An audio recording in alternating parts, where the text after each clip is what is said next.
Hope you don't mind. What I'm thinking is you may have invented a new way to do PBP, right? So you're familiar with Adrian Hans, are you? So I that am, yeah. yeah. So basically, what you're gonna you we'll call it Alan Burke, okay? That's what it's going to be called. And so it's basically you've got 110 hours, is that right? And you go Yeah. from bar to bar asking people, random strangers, to sign your card. I like it. Well, I mean, I knew my history in the old Yeah, days. That's how you got your card stamped. You so went to a cool. shop Yeah, and yeah, or a local cafe, and you got them to stamp yeah, the card and sign yeah. the card. That's how it used to be Well, done. So Alan, I'll say it again, amazing tenacity to finish. This week, we have Alan Burke from Galway in Ireland. Alan rides with Audax Ireland and attempted his first PBP in 2023. Unfortunately, due to a number of mechanical mishaps and other issues, he finished the ride outside the time limit of 90 hours. Alan, it's a pleasure to meet you. pleasure to be here, Peter. You live in a lovely part of Ireland. My sister lives there, and I love visiting Galway. It's my favourite city in Ireland. It's cool. Yeah, yeah. Very happy living here. I've lived in a few places around the world, but ended up back in my home village again. Nice. Cool. Well, first question as always, what does PBP mean to you? Yeah, at the moment, it means unfinished business. So as you mentioned, I finished it, but finished it out of time. So you know, well, right now it means unfinished business. I want to get back there and do it and make it inside the time cutoff. But I mean, aside from that, what it meant to me was like a challenge. So um, a very comfortable life at the end of the day. Compared to what most people around the world have to go through. So I take on small challenges, and this was another one. So I've done climbs is an exaggeration, but I've tackled the four highest peaks in Ireland, the highest peaks in Ireland, England, Scotland, Wales. And this I saw as another thing. When I heard about it, I was like, okay, this sounds interesting. There's a challenge here, and That's cool. perhaps naively looked upon it in the context of being something I could just tackle. Yeah, But I got bitten by the Audax bug then. cool. So, next question, what did that finish line feel like? And we'll go into more detail, but do you remember the emotions or anything? Relief, yeah, just Yeah, relief. I I distinctly remember from possibly as far back as something like Ludiac, like maybe 400k to go. It was very unlikely we were going to make the time cut off, but we um, had to make a train back. Sorry, not a train. Had to get a car back to the ferry, and the ferry was going at a certain time, and it wasn't going to wait for us. So all this logistical planning is in my head, going, "You've got to make it home." yeah, So yeah, that was the overriding emotion, relief, knowing that yeah. all that was in hand. Yeah, like it's interesting to me, and we'll talk more about this, that you completed it in about 110 hours, perhaps 20 hours outside the limit. But it was an incredible effort to actually finish. I think so many people just quit along the way, but to keep going despite not knowing that you weren't going to make the limit, I think is a certain amount of grit. I know you're not going to agree with me there. You No, you were no, being no. no, you were being practical, but it's true. Like, Yeah, many people, myself included, in other events, I've said, you know what, I'm done. But you got back. I did, but genuinely, I was thinking, okay, if I quit, like what is the plan? And Yeah, I had read plenty of ride reports from other people yeah, who had failed to finish, and they describe how hard it was to get back to the start, yeah, between getting to a train station, getting your bike on a train, getting a ticket on a train, yeah, all that kind of stuff. So I was like, well, it looks like if the legs will keep turning, the easiest way to go back is just keep cycling. So that was always plan. cool. That was plan A, and it Okay. kept going. Now, in fairness, I had been in touch with my wife back at home, and she'd looked up train timetables and where we might get to a train and Yeah, things like that. So I had a plan B there in the back pocket. I distinctly remember I passing a particular village. I can't remember the name of it. One of the larger towns actually, and going, well, this is it. There's a train station here. Either we take this train yes, or we just keep cycling to the finish. That was the point of no return. yeah, So we just yeah. kept going. Seems like you don't want to take the compliment, but we can move on, okay? Like in your ride report, I'll just confront you once more. There was a sign, you posted a photograph in a village of directions to get the train home for people that couldn't finish. And yet you chose to keep going to Paris. So No, congratulations, no, I okay? remember seeing that sign. It was a we were definitely not going to make the cutoff. But I remember that was a pretty good point, and I remember it had just left a really good boulangerie, well fed. It was a nice Yeah. time of the day, so spirits were relatively high. So wasn't tempted to Yeah. take that. And like I remember the sign and the time, didn't think too much about it. But look back, it was 75k I think to the train station, so it Yes. wasn't even that easy of a get out of jail card. You still had to Okay. cycle 75k. So That's no, funny. we kept Yeah. to the route. Yeah, like I think if there's sort of a continuum, that's the right word, of between DNF and finishing PBP beyond the time limit, I think like the beyond the time limit is so close to actually kind of completing PBP. You know what I mean? But we can move on because you're only Yeah. going to argue with me again. Okay. Well, Um, I also had an argument with the organizers. Well, okay. I got someone to do my arguing for me, and I submitted my stamped brevet card. I got my stamps anyway, even though I didn't make the Yeah. cutoff time. And they do list people in the finishers as finished out of time, but they decreed that because the timing mats had been taken up, they said Okay. no, you didn't even Yeah. make the timing mats, and they were down a couple of hours beyond the actual cutoff time, so we didn't quite make those either. Only by an hour or two, I think, in the end. I And get you. so Cool. yeah, I did attempt that as well. So Okay. All right. Well, let's take a step back. Tell me about your background in cycling. What was your earliest memory? Why do you ride? That kind of stuff. um, mainly for practical purposes. So I've never, if we sort of go backwards, I've never raced or done any long touring out like that. Maybe one long tour, but we're talking 50, 60k a day, that kind of thing. Um, and growing up, pretty much always had bikes. Used bikes to get at least part of the way to school, or cycle into the local town to work in a part-time job, that kind of stuff. Or had bikes when I was at university Yep. most of the time, not always, but most of the time.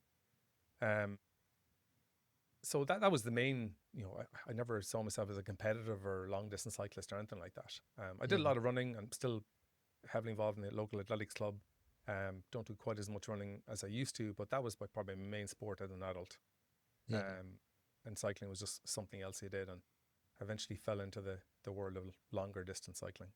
Yeah. Like it's funny, probably very similar to you. I grew up in the country and like bikes were always just there and they were Mm, practical, right? It wasn't like we were talking about our drivetrain and our, our no, shifters and things like that. It was just single speed bikes that just took you from place to place. yeah, well, I'd cycle to my friends' houses, to sporting activities, to Yeah. part-time jobs, that kind of stuff. You needed it. Like, grew up in Ireland in let's say the 90s, late 80s, and uh, there was less traffic on the roads, so therefore cycling to places like that, even as a young kid, wasn't really a big deal. I was thinking back on this, and I had a part-time job when I was around maybe 13, 14, like a summer job. And I used to get up in the middle of the night, cycle in to meet the milkman and do a milk round. So I Yeah. had some nighttime cycling experience in my distance past, even Yeah. even in the context of just Yes. functional cycling. Did you even have a light or a helmet back then? Because I don't remember any of that stuff Oh, I growing up. definitely had lights because Okay. it was pitch black. I needed lights. Okay. Um, helmet. Ooh, that's a good question. I'm not so Yeah. sure about a helmet. Yeah, it was very different. Possibly Like it was not. very practical. The whole thing about riding back then was Yeah, practical, which I think you see in general in poorer countries. It's not really about exercise or whatever. yeah, that's a fair point. Yeah. Um, cool. So then I'm just looking at my notes here. So then when did you kind of cross over from practical to more longer distance riding? Yeah, well, I can blame a man called Barry Phelan for this. So he was a manager in the gym I used to go to. Like, used to work on the university grounds, though not for the university. And he talked me into doing a charity cycle around County Galway. So it was maybe 370k over 2 days. So he talked me into doing this, and brought me off and bought a bike secondhand, and trained for that, and raised a little bit of money for a local charity. And that was a very supported cycle. There was, I think they split into two groups: a faster group doing around 30 and a slower group doing about 25 kilometers an hour. um Done over 2 days, and there was always a support van and support stops and that kind of stuff. But that was, I trained for that, did early morning cycles. And um it was probably around then I first heard about Audax. I went for a cycle, met a guy called Enda Dooley, and he told me about Audaxes and the distances, and it sounded bonkers. It still Yeah. does. But that's probably, the two it overlapped there. That's where I first heard about Audax. Didn't do anything Yeah. about it per se, but that's when I first heard about it. Yeah, interesting. Brief aside, like how would you describe the riding around Galway, Athenry, where you live? Um, that's a good question. I don't know if I've done enough cycling in other places to really give a very good answer, but I can say Yeah. this. There are a lot of what a lot of other cyclists refer to as poor back roads. So poorly maintained, a lot of them single car width or single vehicle width, but actually really nice for cycling. Yeah. So if Yeah. you're not worried about making big speed, you can cycle on these roads and you'll never have to encounter too much heavy traffic. And Yeah. you see a lot of like I've seen an awful lot of County Galway that I never would have seen by cycling those roads. And you can, come up with routes that go places you've maybe only heard of on the news or Yeah. sports reports or something like that. And so that's really enjoyable. The If you were into cycling, I guess competitively, maybe not so good. Some of the other surfaces aren't in quite good condition. Yeah. Um, it's not particularly hilly, but at the same time, you couldn't find a route of 100 kilometers in where I live and not cycle less or not climb less than 500 meters. So it's I sort of get you. undulating, Yeah. but never particularly hilly. Alan, any comments about the weather, the elephant in the room? You can't change the weather. Um, Okay. so you You can can learn to choose live with not it. to ride your bike, though. Yeah. You can, or you can, is it a Norwegian saying? There's no such thing as bad weather, just inappropriate clothes. Okay. Um, Funnily enough, the winter cycling is fine. When it's cold and wet, it's fine. It's easy to dress for cold and wet. Yeah. Summer cycling is actually often more tricky. On a long day in Ireland, the west of Ireland, you can get all seasons. So it can be very hot, and next thing you'll have 2 hours of rain. I And get you. you've got to be ready for it all. Yeah. That's probably the trickiest part, dealing with Cool. heavy rain in the summertime. But Cool. I, Okay. Back I to get on with it. PBP. I'm easily distracted. I apologize. So It's all you right. did this 370-kilometer ride. I think that was 2013, maybe. Yeah, And there then thereabouts. Yeah, a few years later, it was in the back of your mind. You said, "You know what? I'm going to try this PBP thing." It was during COVID, I think. Is that what you mentioned? it would have been like maybe 2021. Yeah, I think that sounds about right. I kind of Yeah. I don't know. I saw the news article or something, and I thought, oh right, yeah, I've heard of that before. I Yeah. must have heard about it back 2013, something like that. But read about it and went, yeah, I'll take that on. Every 4 years, 2027. Yeah, that sounded great. And then Yeah. another part of me said, you know what, maybe I could have a crack at it in 2023, and it went from there. Yeah. Yeah, it went from That's there. great. Perhaps a And bit naive, really, when I yes, think about back, true. but It's actually Declan I feel sorry for. So this is the guy you ride with. Isn't that right? yeah, You Declan McGrath. recruited this guy. And did you persuade him or he persuaded you to do this? I persuaded him. I Yeah. sent the message out to a few people who I would have done cycles with or I knew were into Yeah. cycling. And he was the only one silly enough to go, yeah, that sounds like a great idea. Sign me up. Um, yeah, And during COVID, because I think I remember my siblings, cousins talking about those, it was much more restrictions in Ireland for riding bikes and things. Is that right or not? by the time I was preparing for PBP, yeah, that had pretty much passed. So, Yeah. but yeah, there was points where you couldn't go more than 5 kilometers from your house or even 2 kilometers from your house. These kind Yeah. of restrictions. Um, but you can get a good bit of cycling done in a 5 kilometer radius and Okay, a two that's true. kilometer radius. That's true. So I was even doing bits of cycling then. I wasn't really worried about cycling long distance, so I did just a couple of Yeah. loops around on those back roads I talked about. So, Yeah. and because I lived at the country, those rules weren't as rigidly enforced because people had to travel further to get into towns anyway. So, I um, get you. yeah, it didn't curtail me at the time. By the time I got into Yeah. cycling longer distances, the restrictions had all been removed. And I think you mentioned you've got two kids and they would have been pretty young at that point, but was that a challenge or not? To, the Yeah, training. yeah. Yeah.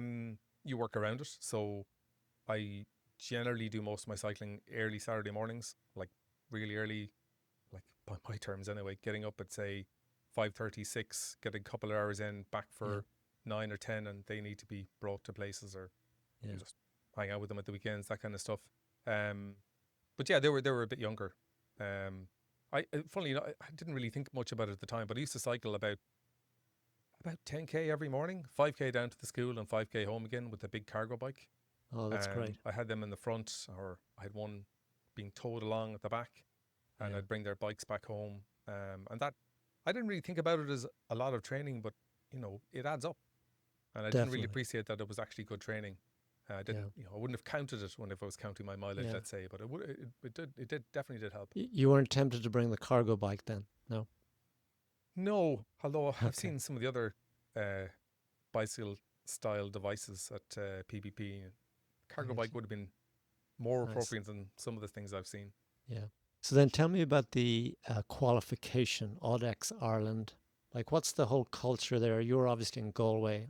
I would imagine it's probably based in Dublin or near there. Is that right? There are more cycles that start from Dublin, but if you want to cycle a 600-kilometre cycle out of Dublin, you've got to see at least some of the country. They're the good people of Dublin are forced to go beyond the confines of the Pale and see Nice. some of the rest of the country. No, most cycles start in Dublin, but there are enough based in the west and south and around that you can easily pick up cycles. So I didn't have to travel too far. I mean, I remember if we say 2022 and doing some, because I knew about pre-qualification, I was determined to try and get a long cycle in. So I did a 200 up in Mayo, maybe in 90 minutes from here to the start line. So very, very manageable. So we did the 200 up there. I think we did a 300 in Mayo as well. And then skipped the 400, had to go to 600, but ran out of time on that one. So the way that worked was you got to a point with about maybe 480k and there was 120k to go, but we weren't going to make it. So at all, no chance. So we said, right, that'll do. Lessons learned. We learned a lot just from cycling that distance. So then we had a 300k pre-qualifier, and that was enough to get us a pre-entry then, or pre-entry I guess it's called, in early 2023. And then so I did like a 200k in January again, starting in a place called Burr, only 45 minutes from my door here. So there's plenty of Audax cycles around. Yeah. And typically, are they small groups of people in Ireland that do these Audaxes, like 10 people max, or? They vary. Certainly the couple of so I probably should point out I'm not exactly an Audax veteran, or I had to tot it up. I think I've done less than 10 Audaxes total. I get you. So may take this with a pinch of salt, but like certainly in the 200s I've done, there's been 30-40 people there. Okay, that's great. That's cool. Like, so certainly some of the 200s I've done, they've been run out of cycling clubs, or cycling clubs have used them as a long cycle. So there's been a good number of people on the start line. And then so before PBP, before you set off, what was your longest ride before that date? Well, the 600 qualifier, Okay. Hadn't gone beyond that. That was tough though. That was done in Eastern Ireland, so maybe April, and in some of the most horrific cycles I've ever done, or weather I've ever cycled in. And barely made it back, maybe an hour to spare. It was really tough. I remember there's a guy, I can't remember his name, he was an Australian cyclist who had come over to Ireland to do, it was an SR series in a week organised by Seamus O'Dowd, all out of Ballina, Mayo, beautiful cycling routes. But there was, I remember, a horrific hailstorm. Like I thought my face was being cut open. It felt so hard, it was blown on the side of my face. And I met this Australian guy standing outside a supermarket in Tuam, and he couldn't go on. He was not prepared for the weather at all. And I remember him telling me he'd never ever dropped out of an Audax. This was the first one, and I was there going, well, I'm going to keep going. Something's not right here, but we kept going and we made it around. I do feel that all bike events should factor in the weather. Like, for example, I always think Festive 500, that Strava thing every winter. And it's pretty okay to do it in California here. It's not that hard, right? Right. But then you think about someone in, Galway or Mayo doing it. Man, that is impressive, right? Maybe if they should just have to do 100 kilometers or something, and then they've qualified. I don't know. Maybe, I don't know. I've seen it. I haven't tackled it. I haven't done much over the winter. That's going to have to change this winter if I'm going to tackle PBP again. But I wouldn't do a whole pile over the winter. So did you ride the 600 with Declan? Yeah, yeah. Okay. I think I've done all the Audaxes with Deck, if I'm Okay. honest. I don't think there's one that I've done that he hasn't, and vice versa Yeah. yet. There's been a few where it's been tricky to schedule them and that kind of stuff, but so far, yeah. And any logistics in getting to France? Probably not from Yeah, but Ireland, are like, there? yeah, I've listened to some of your other videos and Yeah. bike, planes, trains, and automobiles and all that. But no, no, we had, I would say, relatively easy.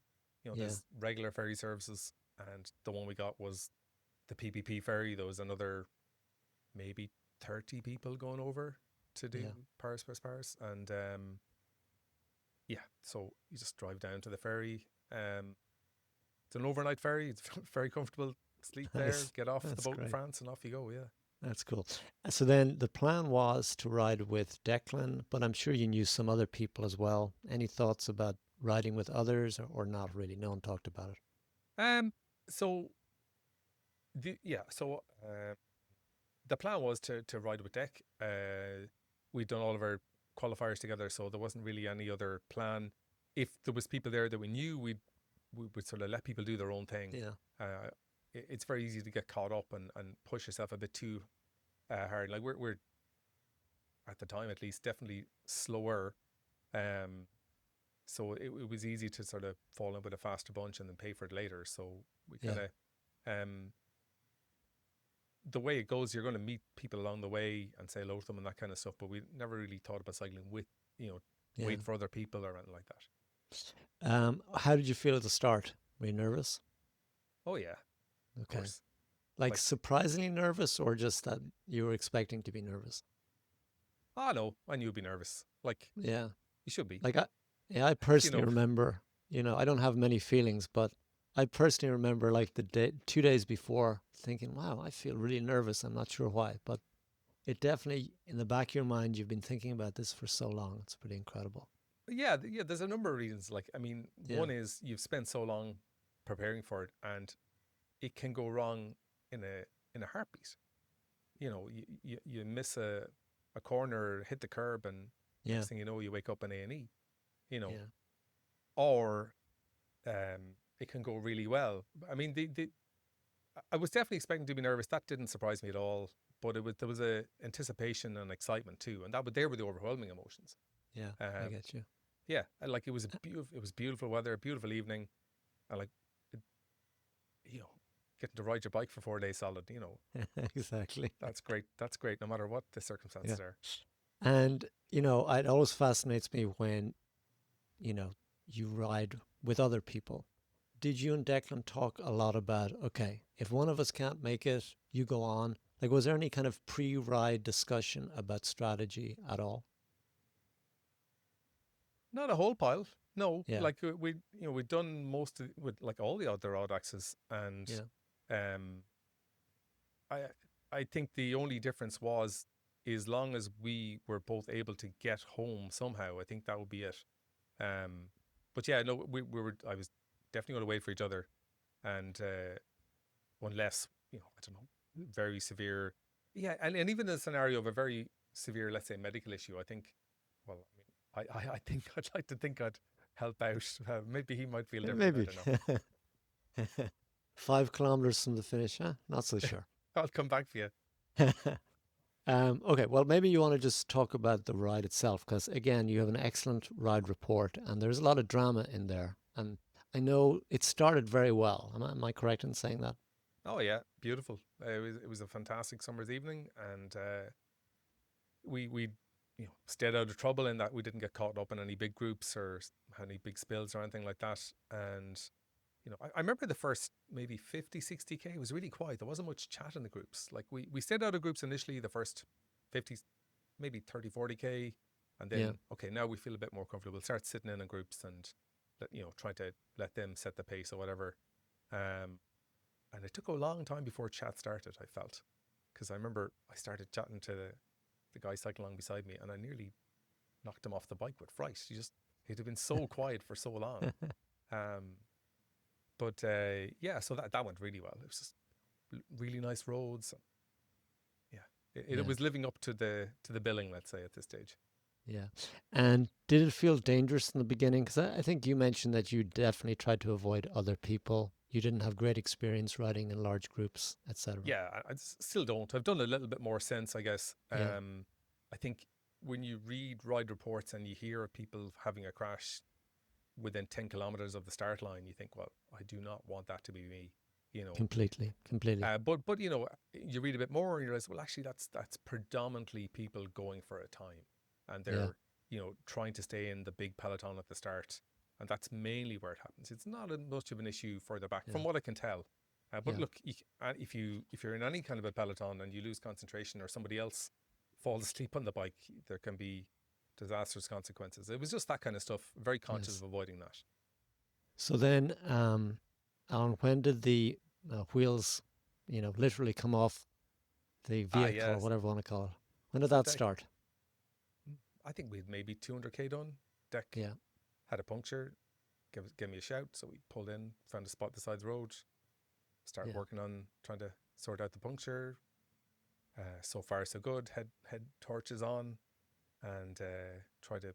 I think I got the tube back in, and go to pump it up, and it won't inflate. So Yeah. I'm like, the hell's going on here? So, stay calm. You work the problem. So it's okay. Look, we got plenty of tubes. Just give it another tube. We'll try it again. Yeah. So I tried again. Same thing happens. And at the time, I thought I was giving it a pinch flat or something. Couldn't Yeah. work it out. So, okay, right. Something's wrong. Maybe there's something in the tire and I can't see it. It's dark. There's a piece of glass there or something. I don't know. So go over to the side of the road, start shouting at not too many. We were in group T, I think, which is the second last group on the Sunday night. So there weren't too many people behind us. Yeah. But, within 5 minutes of calling for a spare tire, someone stopped. Like, I think it was maybe a Japanese rider living in Germany, off the top of my head. He gave us a spare tire, so we tried that. No joy. So now, hindsight's easy, but I know now what I was doing wrong. I think I was breaking the valve with the pump. Just so much excitement and adrenaline. So I bought a pump since that has got a screw-on valve. Exactly. So whatever, that little mistake again, I won't make again. So anyway, look, so we're like, but okay, what are we going to do here? Can I ask you, to be clear, this is Declan's bike, isn't that right? It's ex-bike, yeah. I was doing the mechanicals on it. So you didn't think about leaving him? I'm just kidding. No, I didn't. If I'm honest, I didn't. No. I'm looking for controversy, Alan. Okay, no. Okay, you well, were I'm sure you were we'll going to find some stick at with some him. point. He Yeah, I sounds think so. high. I think He sounds high maintenance to me. certainly- Yeah. Well, I think it's only fair that you reach out to Decca and ask him to do an interview. He can give his Okay. side of the story. No, I He think might claim let's that just. I mentioned. No, you're the record of what happened. Okay, I'm not going to interview him, so you can say anything you want. Okay. Yeah, history is written by the victors and all that. Yeah. So okay, I remember reading something in all these Audax things. It's a self-supported event. You've got to treat it like you're an astronaut on the moon. No one's coming out to help you. You've got to just stay calm, work the problem. As long as you keep trying something, just keep going. Yeah. So that was always the mantra. Just keep trying something. So, we worked out we weren't too far from the control. Let's start walking, just start walking. So he starts walking with the bike. I was packing up, tubes and pump and that kind of stuff. And I spot a van. I'll fly down the van and say, hey, and I don't speak French. I speak what I call junior cert French, which is, I don't know how that translates into other parts of the world, but very poor French. Yes. Very, very poor French. So I try and communicate with this van driver. Look, my buddy's up the road. You'll see him. He's pushing his bike. Can you give him a lift to this place? So I write down a little note for Deck, and the van driver, he seems to agree. So I thought, this is great now. Deck will get to the control, get the bike fixed, and somebody will give us a lift back, and we won't have lost too much time. Yeah. So that's fine. I start cycling up, and I spot Deck, and he's still there on the side of the road pushing his bike. And I go, what happened to the van driver? And he goes, there's no van driver. So obviously this van driver had just tolerated me for a few minutes and then just drove on. Yeah. So Thought you were a serial killer or something. Yeah. He just smiled, nodded, and drove on. Serial killer with bad French. Yeah. Really poor French. So, I don't know. I got the notion, look, give me your wheel. I'll cycle to the control with your wheel, get it fixed, and somehow we'll get back to you. And he's left with a bike with no rear wheel. And he always talks about the people who must have passed by and spotted him walking with a bike with no rear wheel. I'm wondering what's going on there. Yeah, but you Um, were on a bike with, you were carrying a wheel. You must have got some weird looks as well, did you? I did, Yeah, but yeah, again, you're just like, okay, just get on with it, like yeah, um, just holding it in my hand and cycling as yeah. much as I could to the People probably control. thought you were being really cautious with an extra wheel, basically. Yeah, Yeah, ultimately prepared, carrying a spare yeah, wheel.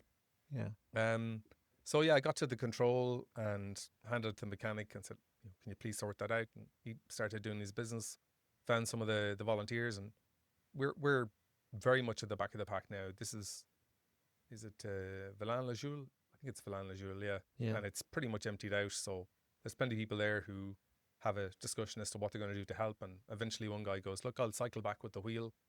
And where is this guy?" So I ring up deck and a bar owner, and bear in mind, this is probably 7 a.m. Some bar owner had spotted him with his bike and said, "Come in, sit down, have a cup of coffee. yeah, They'll sort you out."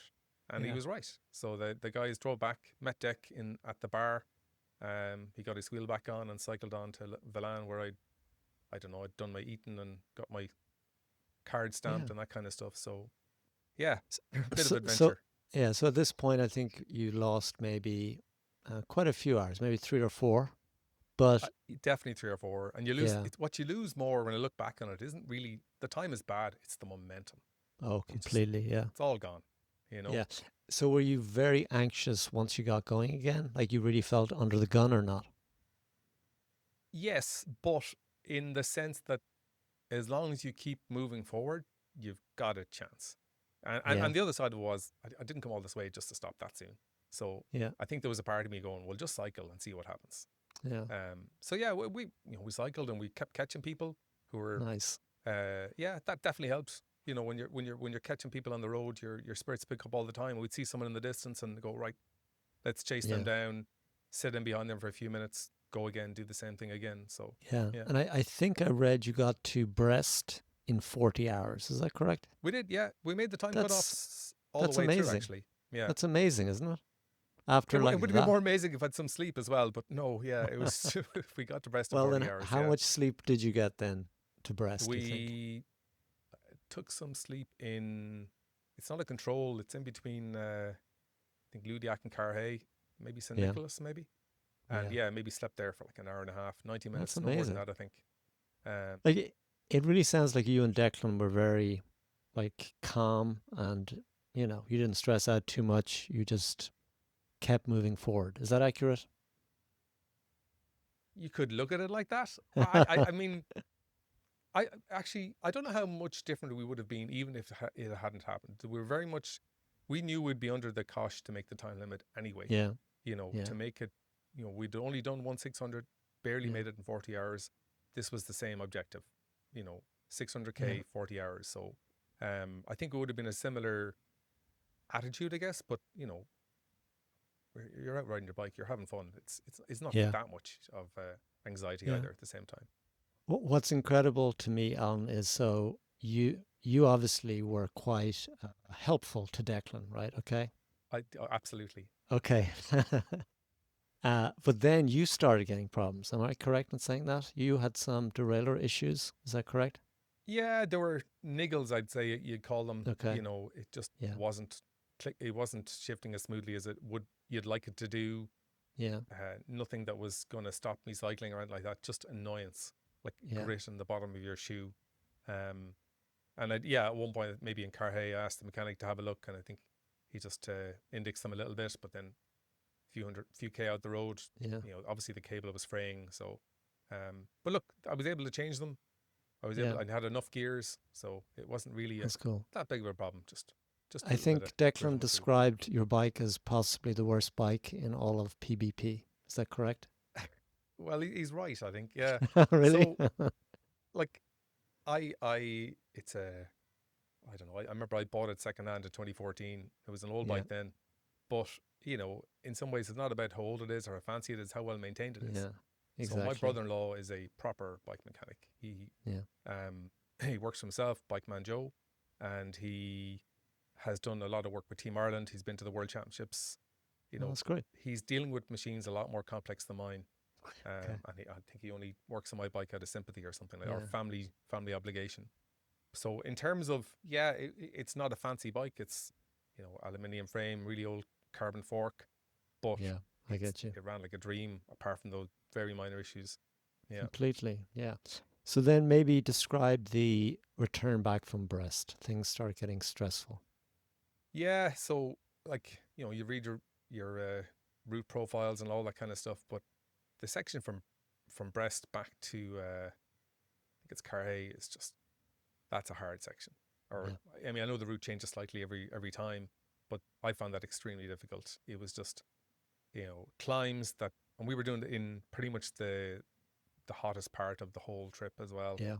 Um, and the climbs were just, nothing too long, but you never really got any momentum up. And then, just pace wasn't Yeah. great. Stopping for drinks in different places just to try and Yeah. stay cool and that kind of stuff. So we definitely weren't making good time or anything like that. Alan, that was my memory too, because I remember coming back it was very hot. I remember just the hills were really hard.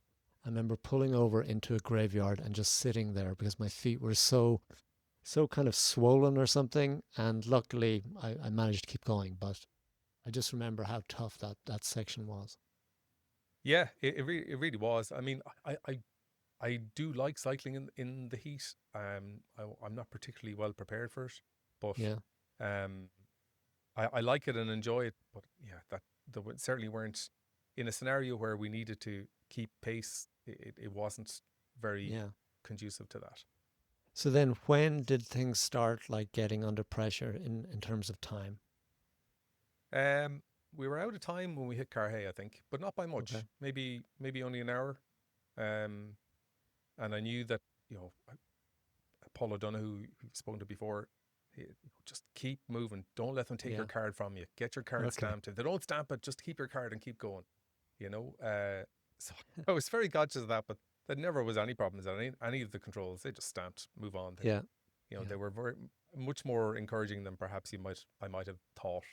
Um, so yeah, we got this card stamped at Carhay, and I think I went out the road and I got a phone call. I had to use the facilities as it were, and got a phone call from Deck going, my gears are gone completely. It's like, okay, all right, let's not panic. Go find the mechanic.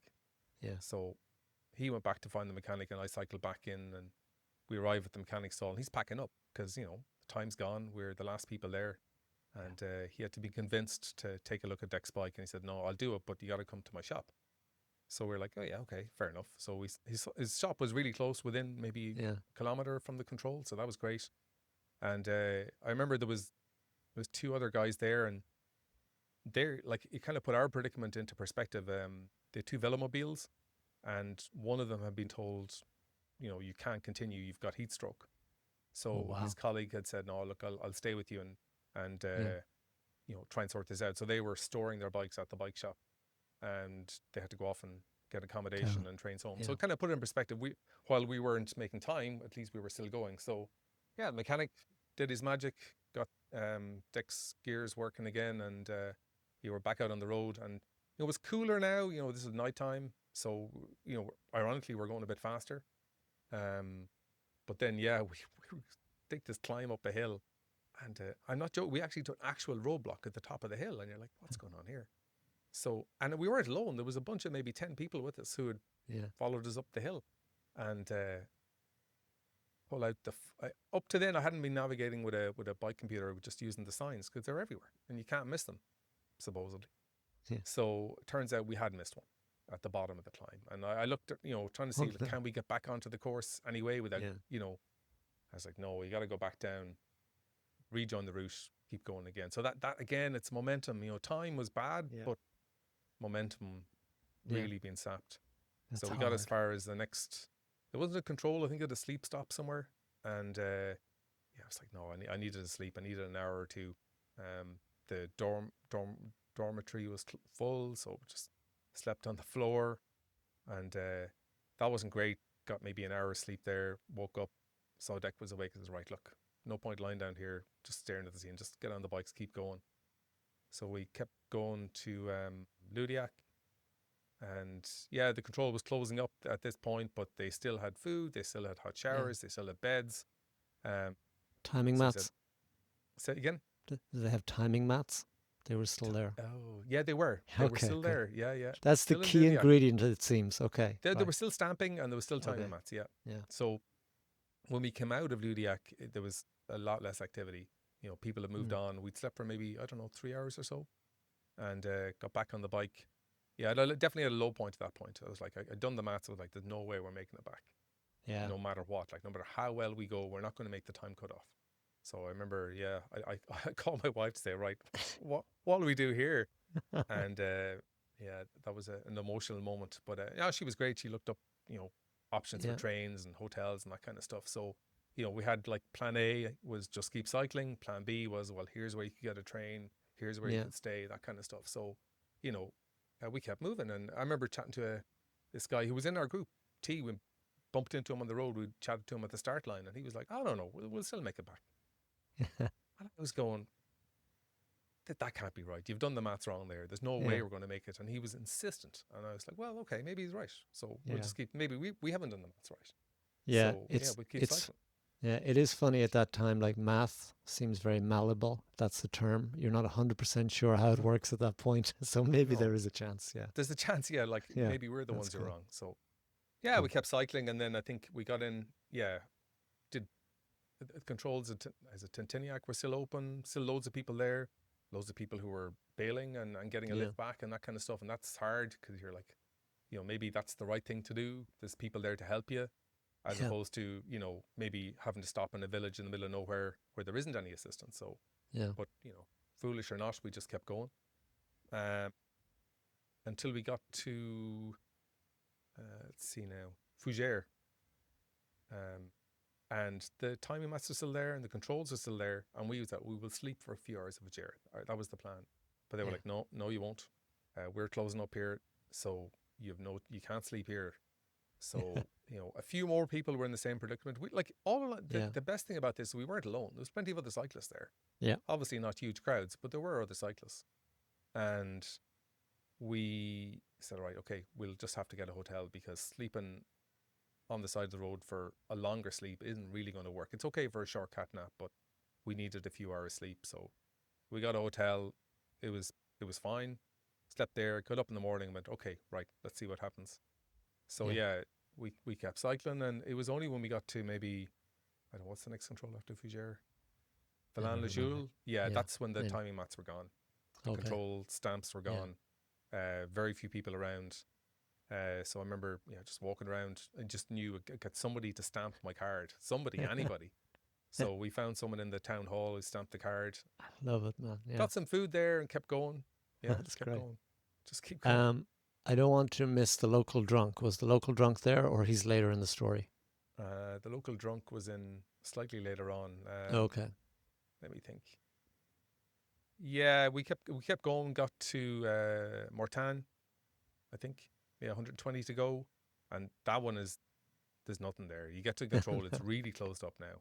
Yeah, So they've signs up for 2027 at that point. Yeah. yeah. So Yeah. we cycled down to the square and find a little tobacco, a little cafe, and get some whatever food they had and Coca-Cola, and the barman stamps the card and we go, great, another stamp got, so we can keep rolling. So and that was fine. We were Yeah. relatively good spirits at this stage because we're 120 to go. That's a Yeah. Saturday morning spin. We can do that.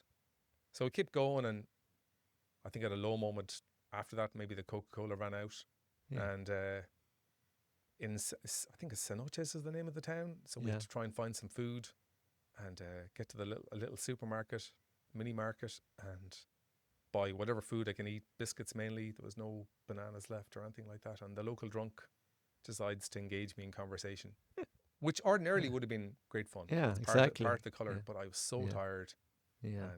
and really wasn't in the mood for a chat with anybody, Yeah. much less somebody Yeah. whose language I don't particularly speak well and don't really want to talk to anyway. So Yeah. I don't know. He tried to convince me it was all over, get off the bike. I Yeah. was like, no, You it's know, not happening. Yeah. I Keep like a going. good positive local drunk, not the one that tries to talk you out of, Yeah, PBP. it's not what I needed. Cool. And yeah, so then we went on to Drew, and Drew was definitely the first place where there was no evidence that there'd ever have been PBP there at all. Short of, again, still a few cyclists on the road. We Yeah.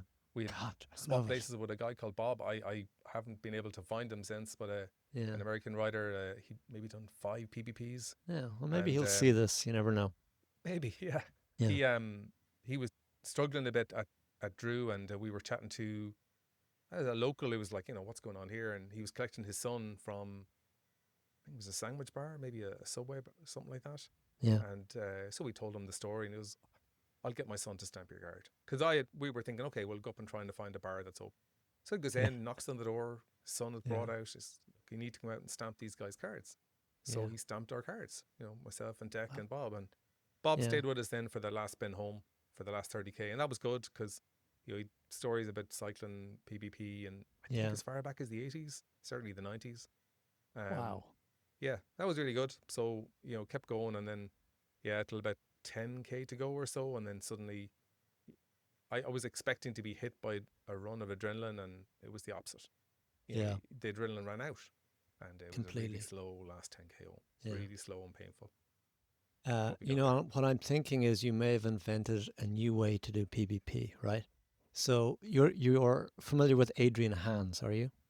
So I that, am, yeah. yeah. So basically, what you're going to, we'll call it Alan Burke, okay? That's what it's going to be called. And so it's basically you've got 110 hours, is that right? And you go Yeah. from bar to bar asking people, random strangers, to sign your card. I like it. Well, I mean, I knew my history in the old Yeah. days. That's how you got your card stamped. You So went to a cool. shop Yeah. and Yeah. or a local cafe, and you got them to stamp Yeah. the card and sign Yeah. the card. That's how it used to be Well, done. So Alan, I'll say it again. Amazing tenacity to finish. Well done. Okay. pig-headedness, perhaps. Yeah, No, okay, that's good. Great. Okay, so I'm going to ask you the next question. Do you plan to do PBP again? I do. Yeah. Okay. Does For it better, feel I like don't know okay? Does if it that's a feel good like idea, but that is the plan. okay? Does it feel like unfinished business, or it's not really that? You just enjoyed it so much. Oh, it's both. It's Okay. definitely both. Yeah. No, Yeah. I really did enjoy them. Like, Oh, I know. if you listen back to what I talked about there, maybe it sounds like torture, but there was loads of good bits and Yeah. a hell of a lot more good stuff than there was bad stuff. So yeah, like it's such a privilege to do something like this. It's like being on another planet. You're on your own. Okay, there's a lot of people around, but you get to cycle your bike for Yeah. 4 days solid. It's an absolute Yeah. privilege. You know, random question. I grew up in County Limerick, as you know. I always feel Brittany, where we do that ride, feels very like Ireland. Do you feel that at all? The tractors, the agriculture, You it's didn't have it's to not. speak to the local drunks and random van drivers. It didn't seem like Ireland then, let me tell you. Okay, maybe. Um, Yeah. yeah, I know what you mean. Yeah, like Yeah. it's not Provence. Yeah, It's not the definitely. It's not Riviera. Provence. It's No, it's certainly a hell true. of a lot closer to the west of Ireland Yeah. in that context for sure. Yeah. In general, though, you would say that the local populace were very supportive. Is that correct? Oh, they were fantastic. Yeah, like Yeah. like among the various places where I stopped to fill the bottles, like I remember stopping in a hairdresser's in a small village, just knocked on the door, said, "Right, I need some water. See we play." And they were like, "Yeah, no problem." Fill up the bottles, Amazing. interrupt some poor man's haircut, Yeah. fill the bottles. Yeah, there was camper vans on the side of the road, family stalls. Like that stuff is amazing. Completely. It's everything. Yeah. It's everything. It's built to be. It's and more. Agreed. So before I ask you your 3 tips, which are perhaps related to my next question, like what are the big things you will do differently when you come back in 2027? I'll have more miles in my legs. Yeah. Okay. Yeah, that's the big one. Like Okay. if I had to ride the exact same bike but with more miles in my legs, it'd be fine. I Okay. do intend to have a new bike as well, but Okay. yeah, I think that if we were, if you look at the maths are kind of funny in this. Like Yeah. if we were only 2 kilometers an hour faster over the whatever 60 odd hours of cycling that we did, that'd bring us in on time. Or Yeah. something like No, that. completely. Yeah. You don't need to be a hell of a lot faster than we were to make it in on time. However, and this is the difference is to really enjoy the experience, I need to be another 3 or 4 kilometers an hour faster again, because Yeah. you get to have the time to stop at the roadside stalls and chat to people and not have to worry about, I'm not going to have Yeah. enough time. So my intention is to go back a much faster cyclist, not to do it in a fast time in 60 hours or whatever. Yeah. It's to do it in 90 hours, but to be able to enjoy all the stops along the way. That's the plan. Are we bringing Declan again with us? Dick can make his own mind up, but I think he's planning to do it. Yeah. Okay, good, great. All right, let's end then with your 3 tips that guarantee a finish in 2027. Well, yeah, I'm reluctant to give any tips, given that I Oh, really? didn't finish Okay. in time. Yeah. But you know, I'll give my tips for what they're worth. You know, they come with the caveat of that I haven't actually finished it inside the time cutoff. But the first one is it's just to appreciate the um the chance that you have to take part in this. You know, it's not something that someone forced you to do. You chose to do it, and it's such a privilege to be able to take part in something like this. I'm certainly not aware of any cycling events that are anything like this. Like with 7,000 people for 4 days, it's just, you know, the Tour de France only has 200 people. It's just not the same. Yeah. So yeah, they get a few more people on the sides of the roads, I guess. But you know, yeah, I think that's it. I think that's number one thing, and to have that in the back of your head as you go through it, because it's easy to feel a bit sorry for yourself if you know your legs are a bit sore, but really, you're in a very good spot. So that'll be my first tip. The second one is I kind of always bank the hard times from the qualifiers or from just other cycles, and make sure they bubble to the surface if you're having a bad time in France. Like that 600 qualifier, the hardest cycle I've ever done in the worst weather I've ever chosen to be out in. And, you know, if again, you're having a bad moment or thinking, oh, is this really worth it? You think back to things like that. Yeah. And I like similar to other people who've had to sacrifice things for me to be there. You certainly think about that because, you know, my family have had to put up with this. And you know, that's not easy. They've had to sacrifice as well. So you can't give up easily. You know, I think back to what other people have had to sacrifice. So, you know, in that context, you've really got to give it everything you have. Fair enough, if you have a medical issue that forces your withdrawal, that's one thing. But otherwise, I think it's, you know, it's important to just keep moving. Yeah. Great. And the last tip then is cycle, eat, or sleep. If you're not doing one of those things, you know, you're making hard work for yourself later on in the trip. Now, I'm not going to follow that one too much.